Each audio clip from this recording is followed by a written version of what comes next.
basis keberadaan ya, basis legitimasi Orde Baru itu ya memang sejarah ya. Jadi dasarnya dia berdiri itu karena melakukan manipulasi sejarah ya. Dimulai tentunya dengan peristiwa G30S ya, gerakan 30 September yang ceritanya dikonstruksi sedemikian rupa sehingga terlihat bahwa peristiwa itu adalah ya, kudeta oleh PKI gitu, dan kita tahu bahwa itu sama sekali tidak betul ya.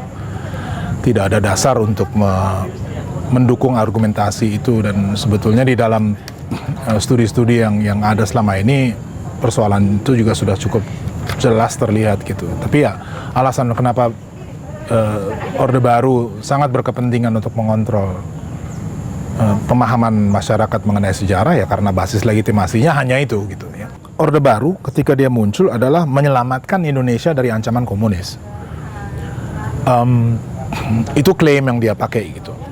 Kenapa dia bisa melakukan pembunuhan begitu banyak orang, kenapa melakukan pembersihan di mana-mana, bahkan seluruh birokrasi akhirnya Soekarno terpinggir. Alasannya adalah untuk menyelamatkan Indonesia dari ancaman komunis. Jadi sangat masuk akal kemudian gitu ketika harus menguasai pikiran orang banyak. Titik tumpunya itu, titik pijaknya itu adalah PKI gitu. Dengan menginjak PKI gitu, maka seluruh narasinya mengenai sejarah itu jadi dibenarkan gitu ya. Dan memang menarik kalau misalnya lihat wacana Orde Baru tentang sejarah ya, ada banyak sekali kontradiksi gitu. Mereka begitu menggebu-gebu ya, menggambarkan peristiwa 65, peristiwa Madiun 48 gitu sebagai apalah kudeta komunis atau pokoknya perbuatan buruk dari Partai Komunis Indonesia gitu. Nah, kebingungan ketika harus menghadapi pemberontakan 26 gitu. Jadi pemberontakan 12 November 26 mau digambarkan seperti apa gitu. Kalau mau dianggap sebagai pemberontakan komunis itu pemberontakan yang benar kok. Itu melawan kolonialisme. Jadi bagaimana sebuah pemberontakan terhadap kolonialisme juga mau dianggap kesalahan gitu. Nah, narasinya kita bisa lihat dalam banyak sekali bagian itu bolongnya kelihatan gitu ya. Justru karena itu ya, justru karena mereka mencoba meniadakan ya peran dari gerakan kiri komunis di dalam sejarah Indonesia gitu. Dan harga yang mesti mereka bayar ya itu dengan masuk terjebak dalam kontradiksi-kontradiksi semacam itu gitu ya.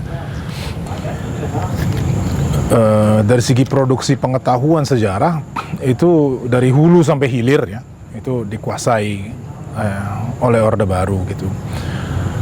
Dan ada banyak produk-produk lain misalnya seperti museum, film, terus juga drama. Dulu di sekolah-sekolah tuh pelajaran PSBB ya. Jadi pelajaran sejarah perjuangan bangsa itu ada sosiodrama namanya gitu ya. Jadi mana anak-anak tuh harus mementaskan cerita yang dibuat oleh Orde Baru sendiri mengenai kekejaman di Lubang Buaya gitu. Kita tahu dari banyak studi seperti studi terhadap visum ya, para korban, para jenderal yang dibunuh itu, bahwa cerita yang dibuat oleh Orde Baru dan kemudian menyebar itu tidak betul gitu ya. Bahwa jenderal tidak ada yang dipotong kemaluannya, matanya tidak dicungkil gitu. Tapi di sekolah-sekolah murid bukan hanya diminta menghafal tetapi bahkan memerankan gitu ya peristiwa penculikan jenderal dan penyiksaan yang dilakukan itu gitu. Jadi produksi pengetahuan menurut istilah saya itu dari hulu sampai hilir betul-betul dikendalikan. Dan seandainya ada tafsir yang alternatif sifatnya yang digunakan ya mekanisme pelarangan ya, jadi represi gitu. Bukunya dilarang, kadang-kadang pengarangnya juga penulisnya diperiksa, ya, ditangkap, kalau perlu dipenjarakan, dan yang jelas di ruang publik ya tidak ada kesempatan bagi orang untuk mengemukakan pikirannya sendiri gitu ya. Apalagi kalau itu bertentangan dengan penguasa Orde Baru gitu. Jadi mesin-mesin yang digunakan tuh mulai dari pendidikan sampai kepada peralatan represif itu tadi gitu.